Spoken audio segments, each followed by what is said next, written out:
Assalamualaikum warahmatullahi wabarakatuh. Alhamdulillah, Allahumma salli ala Sayyidina Muhammad wa ala ali Sayyidina Muhammad. Allahumma allimna ma yanfa'una wa anfa'na bima 'allamtana innaka antal alimul hakim. Rabbi shrah li sadri wa yassir li amri wahlul 'uqdatam min lisani yafqahu qawli. Sahabat-sahabat dari musyawarah yang tak dapat saya sebutkan satu persatu, ketua beserta seluruh pengurus, Bapak Ibu dari kantor Wali Kota Tangsel, Tangerang Selatan beserta seluruh jajaran, hadirin hadirat, adik-adik santri Rumah Quran Musyawarah, sahabat Ustadz Abdul Somad, tim UAS, insyaallah Ustadz Yunus dari Semarang, Ustadz Israfil, Masya Allah, tabarakallah. Semua yang hadir ini dimuliakan Allah Subhanahu wa Ta'ala. Amin ya Rabbal Alamin.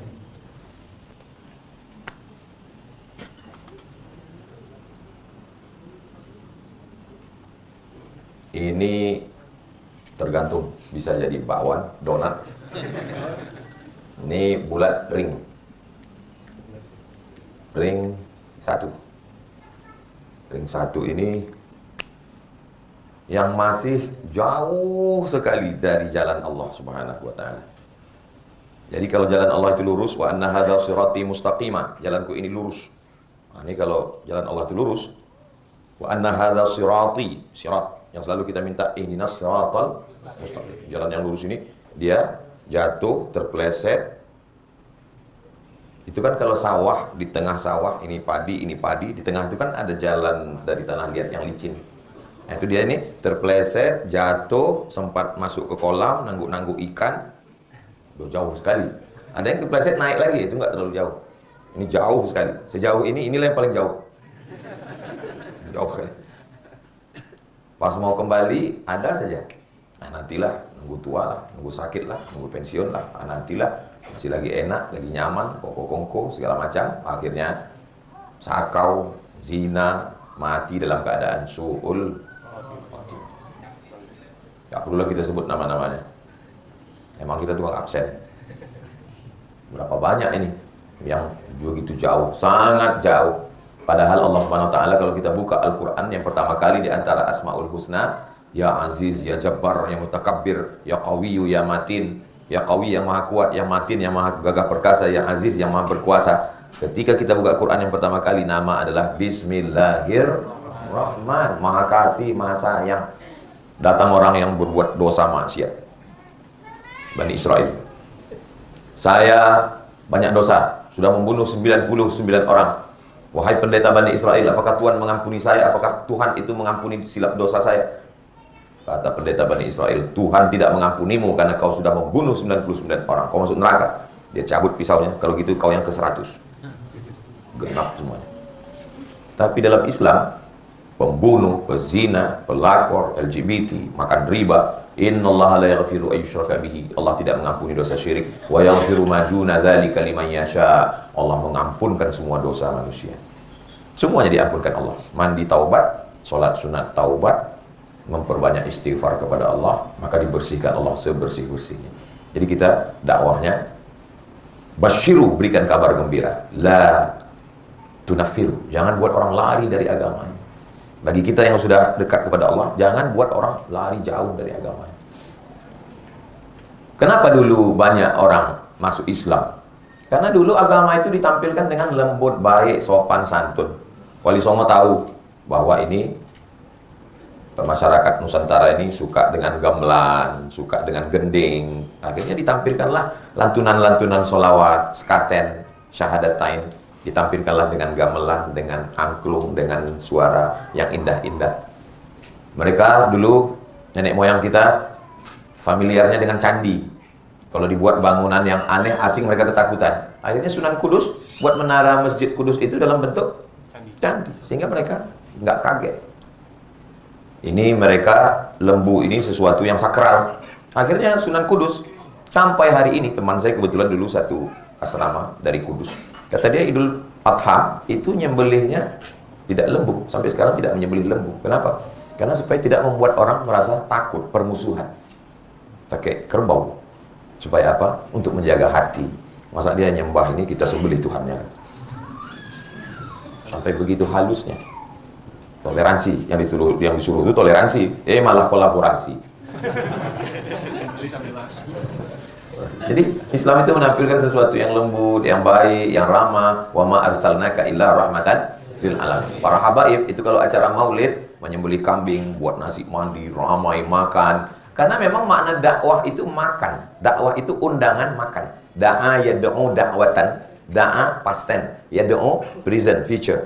Dakwah. Asal kata dakwah itu da'a yad'u da'watan, artinya undangan makan. Kalau kita ngundang makan kan lembut. Bro, ntar kita makan ya. Mana pernah ada ngajak makan. Dan dulu setiap dakwah itu ada makannya. Dakwah itu ada makannya. Baru inilah dakwah yang nggak ada makan. Namanya dakwah itu ada makan. Makanya di Malaysia setiap masjid itu ada dapurnya supaya nggak keluar banyak uang pakai catering. Jadi di masjid di belakang itu ada dapur, ada kompor gede, ada periuk, ada wajan, ada semua, dan jamaah ganti-gantian. Nah, nanti ketika kami selesai acara makan. Jadi kalau saya jadwal di sana, kajian subuh makan, kajian duha makan, kajian zuhur makan, kajian asar makan, kajian maghrib makan, kajian isya makan. Saya bilang saya selama di sini nih, saya di kampung saya makan dikit, saya bilang. Di sini dikit-dikit makan, dikit-dikit makan.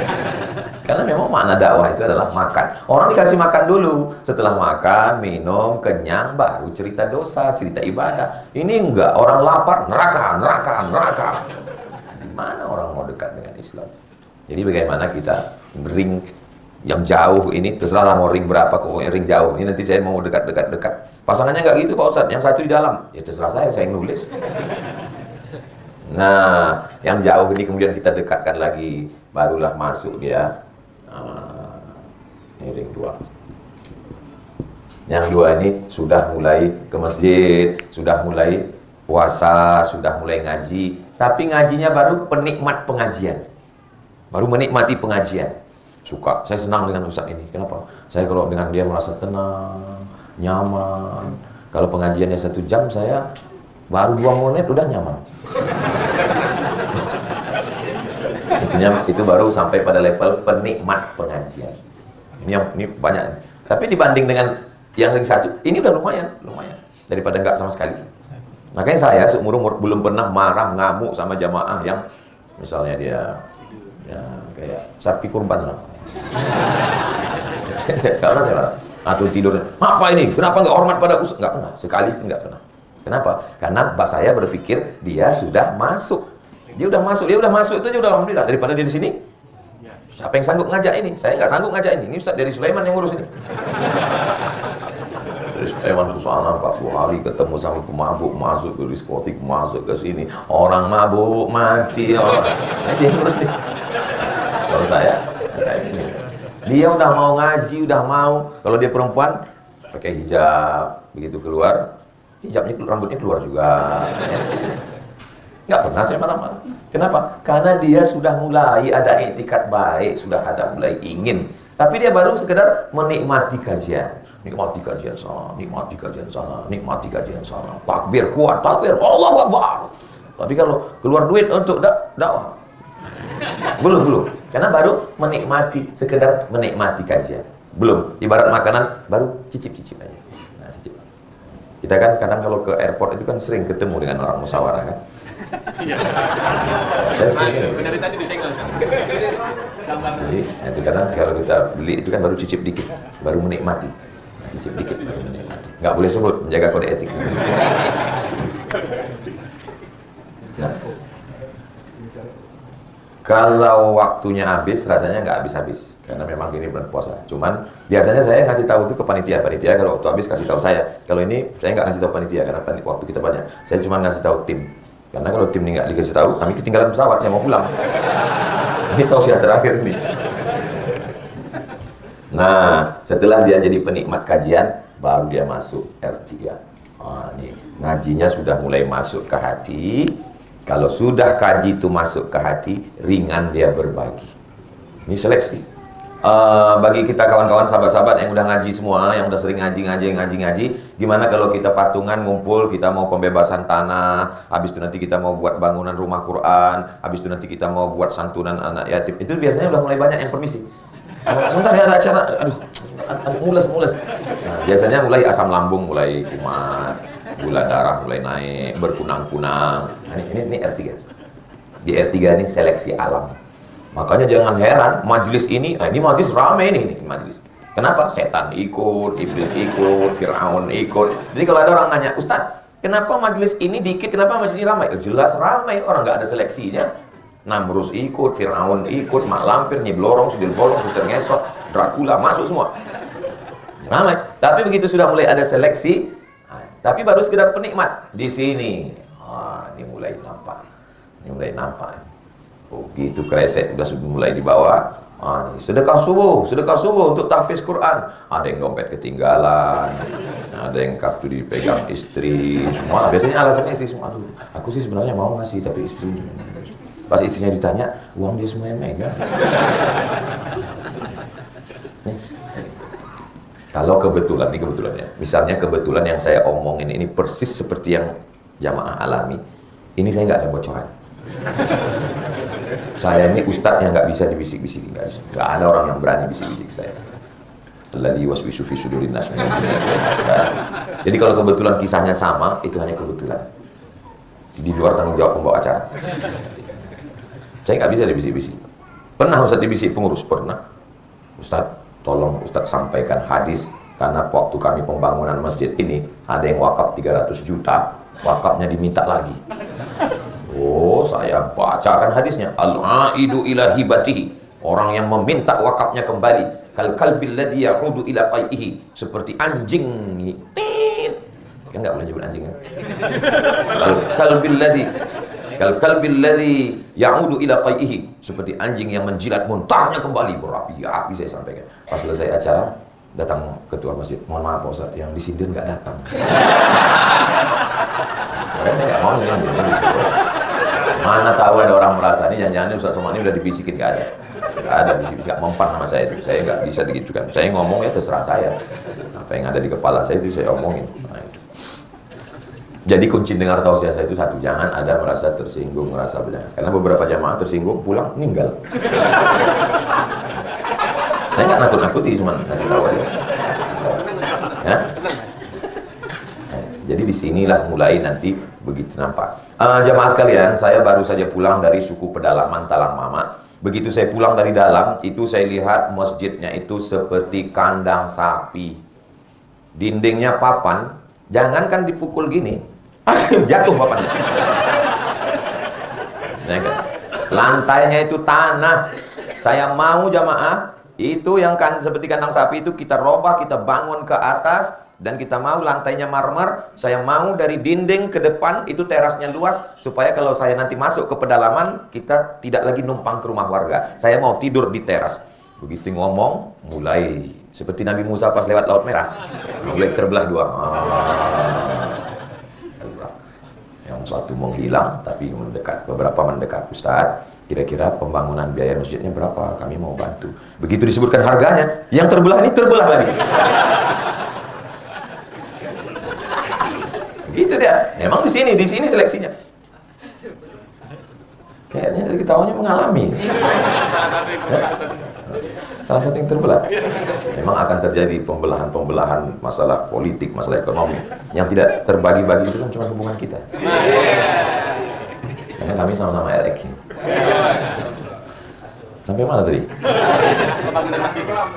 Jamaah sekalian, saya baru saja dari suku pedalaman. Dari Pekanbaru itu ke kota Duri 150 km. Dari Duri nanti kita akan lanjutkan ke Tasikserai. Sampai di situ mobil akan kita tinggalkan. Lalu kemudian kita akan jalan kaki karena jalannya itu berlumpur, perahu nggak bisa. Nanti setelah kita jalan jauh Pak Ustadz, ya kira-kira 3 kilo lah. Nanti kita bawa, habis itu kita ke tengah dan kita akan naik speedboat sampan kecil. Lalu kemudian kita menelusuri danau biosfer hutan lindung gambut terbesar di dunia 700.000 hektar. Habis itu nanti kita menyeberangi Sungai Siak. Habis itu kita akan ke perkampungan. Kita akan kembali ke kampung tahun 70-an. Dan di sana kita akan pembebasan tanah, buat pondok, buat masjid. Jadi nanti kita harap selesai tausiah ini kita akan duduk bersama. Tinggal 3 orang.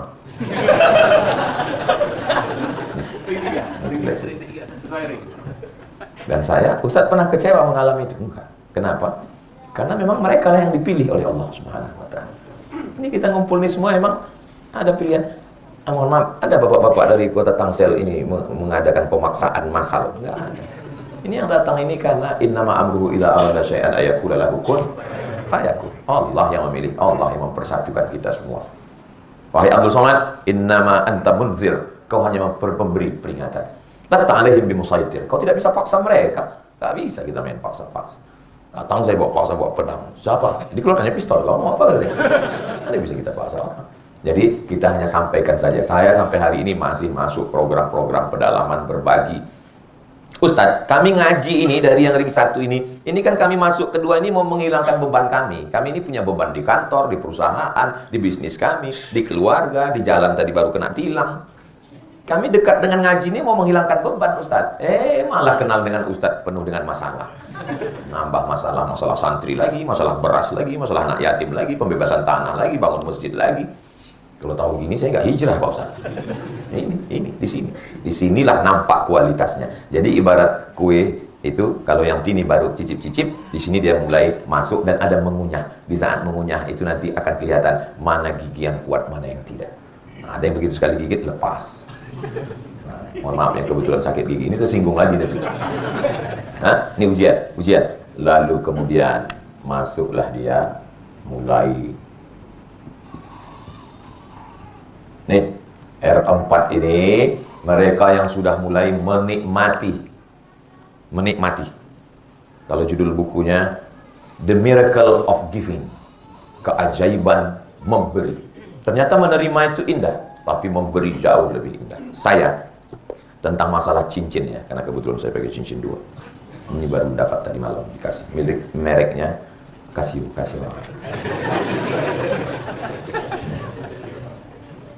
Jadi saya dari kecil memang suka cincin. Sampai saya ambil uang almarhumah emak saya. Masya Allah, dapat lagi 3. Masya Allah. Ini mau nunjukkan aja atau mau ngasih ke saya? Nah, saya kalau dikasih saya tanya dulu, soalnya pernah saya kena. Pas saya pakai, mohon maaf Ustaz, mohon dibuka lagi. Sakitnya nggak seberapa, mau adunya itu. Ini sudah ya, yakin ya? Nah, itu. Gitu juga kadang orang jamaah datang bawa keripik, bawa kerupuk apa. Jamaah dimanapun berada, bangkitkan ekonomi umat, makanlah keripik. Datang tim dibawa tim saya sana, katanya, enggak Pak, kamu bawa pulang lagi, itu untuk foto aja gitu. Saya kena juga beberapa kali, jaket juga gitu. Berikut ini pemasangan jaket. Kita pun sudah mau pulang, pas mau pulang, mau dibuka lagi. Nah, jadi saya memang hobi cincin, suka saya dari kecil. Jadi sampai pernah saya ambil uang almarhumah SD, tapi sudah minta izin dan minta maaf. Jadi sampai akhirnya jamaah tahu dikasih kumpul semua ada lebih kurang 300 batu. Awalnya saya menikmati melihat, suka melihat mana-mana melihat. Yang kedua, saya mulai menikmati memakai. Tapi sampai pada puncaknya ada kebetulan orang tukang batu tobat. Saya dikasih batu, satu tas lengkap dengan alat tesnya semua. Saya ikatkan dengan ikat di Surabaya. Saya mulai menikmati yang baru, memberi orang. Ketika dia pakai, saya cetak 20, saya cetak 15. Begitu dipakai orang, ternyata nikmatnya lebih hebat daripada saya pakai. Jadi ternyata kita punya proses dalam pikiran, itu nggak bisa dilihat manusia, ada dalam hati. Nikmat pertama melihat, yang kedua memakai, yang ketiga saat memberi kepada orang lain, dia merasa lebih nikmat. Saya merasakan itu pada kasus cincin. Kalau gitu sekarang Ustaz bawa, nggak ada. Saya lebih baik saya kasih tahu sekarang daripada selain ini nanya, ada berapa? Ahlan wa sahlan, Ustaz Ahmad Ridwan. Barakallahu fikum. Masya Allah, tabarakallah. Mudah-mudahan Ustaz Ridwan panjang umur, sehat pada guru kita semua. Barakallahu fikum. Ini juga dikasih orang. Ini juga dikasih orang. Masya Allah, tabarakallah. Jadi jangan kita kaget kalau ada yang ini orang-orang yang sudah menikmati. Saya yakin dan percaya ada yang nanya, kira-kira berapa ya santri musyawarah sekarang? Kira-kira 1 bulan perlu berapa kilo beras ya? Kira-kira mana yang perlu dibebaskan? Kira-kira mana? Saya ketemu makhluk-makhluk begini. Ustaz Somad, Ustaz tolong buatkan yayasan tahfiz Quran. Nanti akan saya buatkan. Ini nanti tinggal panggil santri-santri dan gurunya. Dibawalah saya ke Bogor. Saya tengok pondok tahfiz yang dibangun. Terus saya tanya sama ini Bapak buatkan pondok tahfiz Quran begini ini, apa nggak khawatir diambil orang? Karena Bapak nggak ada MOU. Bagaimana kalau diambil yayasan? Sudah banyak yang diambil Pak Ustaz. Loh, Bapak nggak tuntut? Saya biarin aja. Kenapa? Makin diambil rezeki saya makin melimpah Pak Ustaz. Saya ketemu makhluk-makhluk ini, cuman nggak banyak. Udah hampir-hampir punah. Perlu dibudidayakan. Lain padang, lain belalang, lain lubuk, lain ikannya, lain tempatnya, lain. Saya ketemu dengan makhluk-makhluk yang model R4 ini, hampir setiap. Pergi saya dari mulai atas ujung Sumatera. Ustadz, tolong doakan saya. Doakan apa, Pak? Doakan supaya saya bisa bangun masjid. Berapa, Pak? Ya 99, Pak Ustadz. Dia mau minta bangunkan masjid 99. Ada manusianya. Nggak boleh sebut. Biasanya orang begini kalau diceritakan dia tahu, marah. Saya nggak mau riak, Pak Ustadz. Saya nggak mau hati saya rusak, Pak Ustadz. Maka selalu saya simpan. Lalu kemudian saya pergi ke satu tempat. Ustadz Somad, umurnya 85 tahun. Saya selalu berdoa gini, Pak Ustadz. Gimana doa Bapak? Ya Allah, matikanlah aku kalau pembangunan masjid ini sudah selesai. Terus, masjidnya nggak saya selesaikan, Pak Ustadz. Jadi setiap dia bangun masjid, dia bangun masjid, dia biasa dua bangun. Dia bangun ini, dia bangun ini. Begitu selesai yang ini kan belum selesai. Nah, nanti begitu ini hampir selesai, dia bangun lagi. Jadi selalu doa, ya Allah, matikanlah aku setelah masjid ini selesai. Dan umurnya 85, masih hidup, pakai jurus itu. Antum mana tahu ada yang mau pakai. Oh, begitu ternyata mereka ya. Ada satu lagi datang, Ustadz ya, saya setiap bulannya itu bayar zakatnya sekitar 300 sampai sekian ratus juta, Pak Ustadz. Oh, Masya Allah, tabarakallah. Saya potongnya 5%, Pak Ustadz. Loh, Bapak salah, Pak. Karena zakat itu 2,5%, bukan 5%. Berarti Bapak salah hitung selama ini. Saya pakainya petani, Pak Ustadz.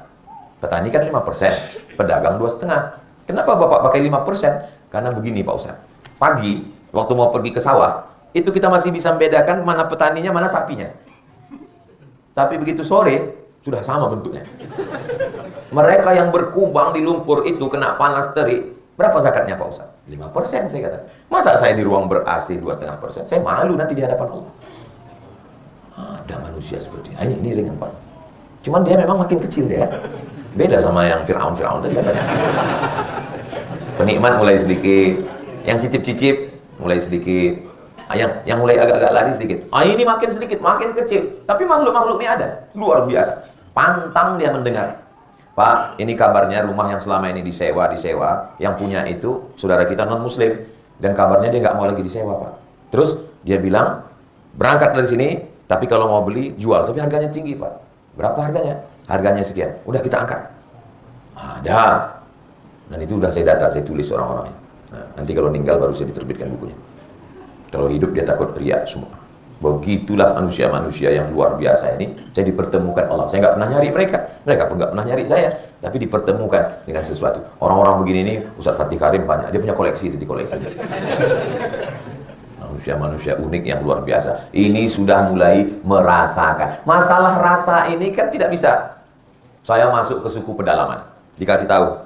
Nanti Ustadz kalau sudah masuk ke suku pedalaman, nanti salam mereka itu Ustadz akan dikasih makanan. Nanti apa yang dia lakukan Ustadz ikut aja. Oke. Begitu sampai di rumahnya, saya lihat dia buka daun sirih. Saya pun buka daun sirih. Habis itu dioleskan dengan kapur sirih. Ya, sesuai dengan arahan saya oleskan kapur sirih. Saya lihat dia meletakkan pinang. Saya masukkan pinang. Habis itu dia ambil gambir, dia percikkan. Saya letakkan gambir. Habis itu dia lipat-lipat. Saya pun lipat. Saya masukkan. Dia tengok masuk ke mulut, saya pun masuk. Habis itu dia senyum. Saya nggak sanggup senyum.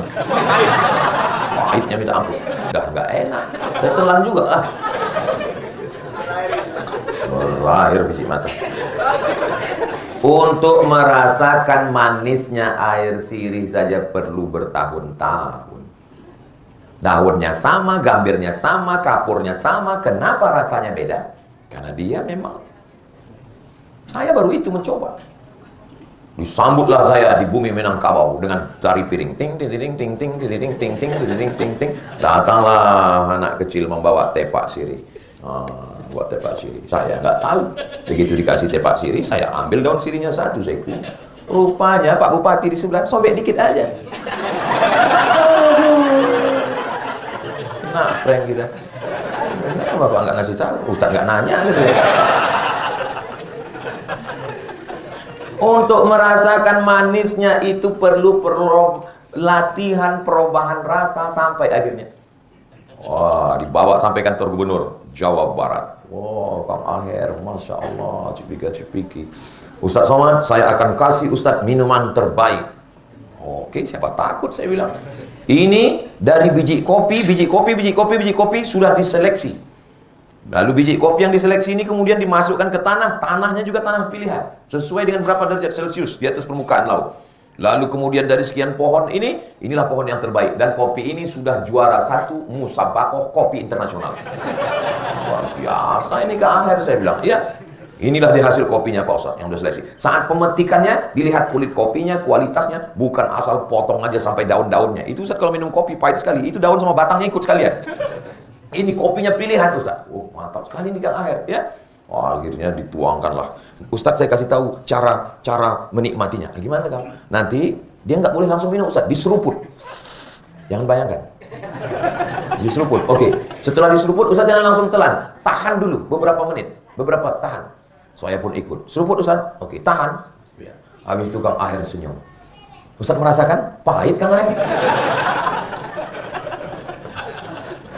Untuk merasakan manisnya kopi ternyata beliau itu bertahun-tahun, berpuluh tahun baru dia bisa tahu rasanya. Apalagi untuk merasakan ini. Nah, jadi jangan pernah baru hijrah pagi, siang cicip-cicip, malam mengeluh. Kenapa saya belum merasakan manisnya ibadah? Ente udah berapa lama? Baru malam Ramadan ini. Ya nggak bisa. Ini proses yang panjang. Tapi terus berkelanjutan, jangan pernah bosan. Sakit bukan azab, bangkrut bukan azab, mati bukan azab, kehilangan bukan azab, perpisahan bukan azab. Azab itu apa? Azab itu adalah tidak merasakan nikmatnya berbagi, tidak merasakan nikmatnya membaca Quran, tidak merasakan nikmatnya lama-lama sujud saat tahajud. Itulah azab. Buya Hamka duduk, ditulis oleh anaknya Irfan Hamka, diabadikan dalam buku ayat. Baca Quran sekali duduk berapa? 7 juz. 6 juz, 7 juz. Kita satu halaman Quran digital, itu pun kalau istri mendekat. Begitu istri menjauh, scroll.